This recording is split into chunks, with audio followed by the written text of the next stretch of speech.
Hi guys! Welcome back to my channel!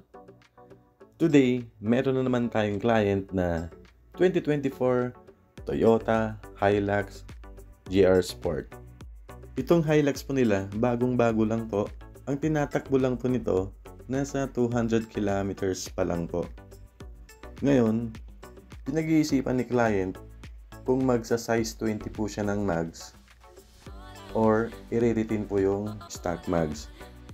Ngayon, sinadjust natin yung size na 275/55R20 if ever na mag-size 20 po siya. So, sinabi ko rin kay client na pwede tayong mag-test fit para makita ni client kung ano yung itsura ng naka-size 20 tapos 275/55R20 na gulong. So, tara! Samahan niyo po ulit ako.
So, dito po tayo magsasalpak ng gulong dito sa may bandang harapan. So, tatanggalin na natin yung stock mags and tires po rito. Ngayon, ang ilalagay po natin, ito pong Black Rhino Diamond Back, size 20/9, yung offset plus 12. Dahil medyo mataas yung offset, so yung 275/55R20, kakasya po siya kahit stock suspension. May konting rubbing po sa mudguard, pero pwedeng i-adjust po yan. Ito yung gagamitin nating gulong, itong Nitto tires. Ito po yung Nitto Ridge Grafter. Ang size nito, 275/55R20. So, susubukan natin to. Dito po sa 2024 Hilux GR Sport, yung ganitong size na 275/55R20, gamit yung Black Rhino na size 20, sa side lang siya ng konti dito sa may bandang mudguard.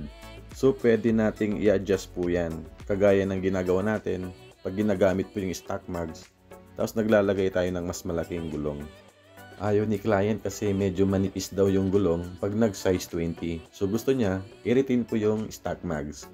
Dahil stock mags yung gagamitin natin, meron tayong bago dito. Ito pong BFG KO3 size 265/70R17. So ito po yung ilalagay natin. So halos same po siya sa BFG KO2. Meron siyang white letter. Tapos all-terrain na rin po siya.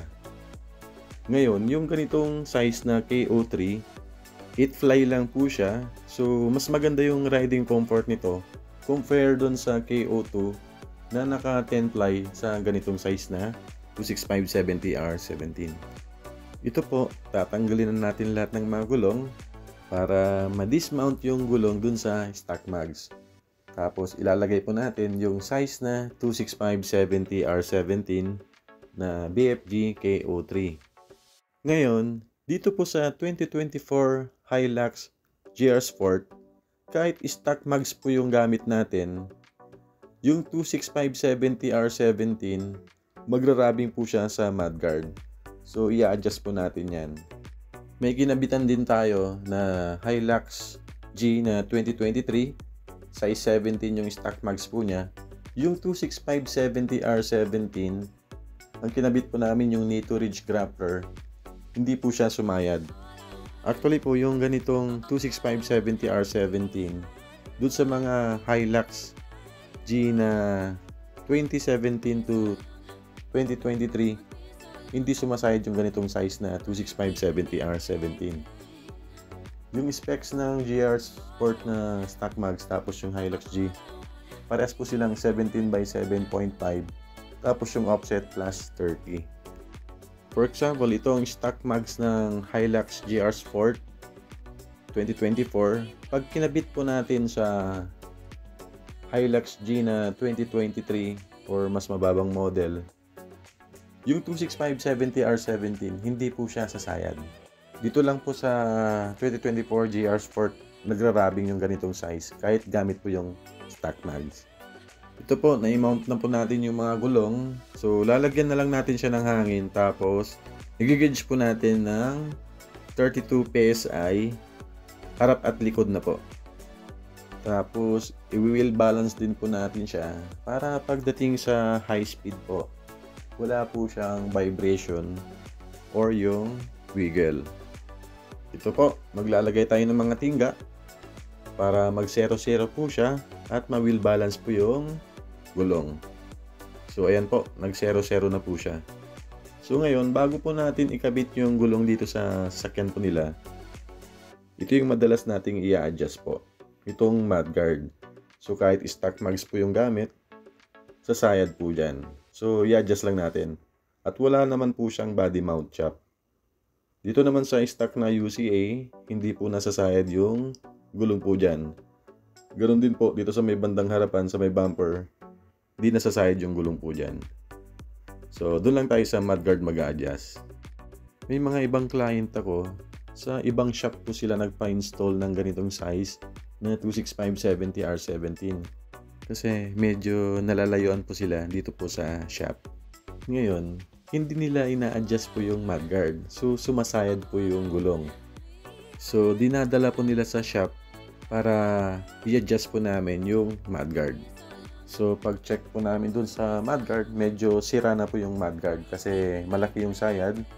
So pag ginamit yung sakyan, so pag nililiko natin, nagrarabing po siya. So pagdating sa shop, sira na po yung mudguard niya. Meron pa nga, butas na. So hindi na ma-adjust yung mudguard. Kaya pag sa ibang shop po kayo bibili, tanungin nyo muna kung kaya nila mag-adjust ng mudguard, kung marunong sila, para walang problema. Kasi yung mga ibang shop, kung ano lang yung gusto nyong ikabit, kakabit lang nila. Hindi nila sabihin kung sumasayad, hindi. May mga ganong shop. Itong BFG KO3 pala, compare dun sa KO2, yung sidewall po nito, mas aggressive na po siya. Yung tread pattern din po nito, medyo dikit-dikit na po siya. So pagdating po sa road noise, mas tahimik na po itong KO3 compare sa KO2. Itong KO3 po, mas in-improve po yung width performance nito. Mas makapit na po siya sa mga basang kalsada po. Yung price pala nito, nasa 19,000 po ang isa. So medyo mas mahal po siya ng konti compare sa KO2. Ito po. Tapos ito po yung installation. Ngayon, check natin yung gulong kung lumabas ba dun sa fender. Dahil stock mags pa rin po yung gamit natin, tapos naglagay tayo ng mas malapad na gulong, hindi pa rin siya lumabas dun sa fender. Kung gusto nyong lumabas dun sa fender, kailangan natin magpalit ng mags, kahit yung 17 by 8.5, yung offset -10. Lalabas na po yan sa fender.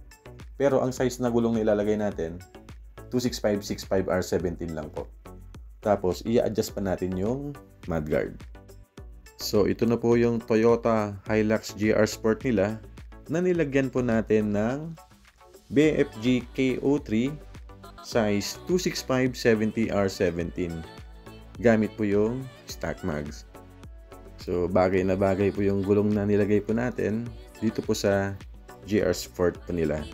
Actually, maganda naman talaga yung stock mags po niya. Okay, so kung mayroon kayong mga katanungan, mga inquiries, pwede yung i-comment po dito sa baba. Or pwede rin kayong mag-direct message po sa akin sa Viber at sa WhatsApp. Pwede rin kayong tumawag sa aking cellphone number. So hanggang dito na lang po ang video na to.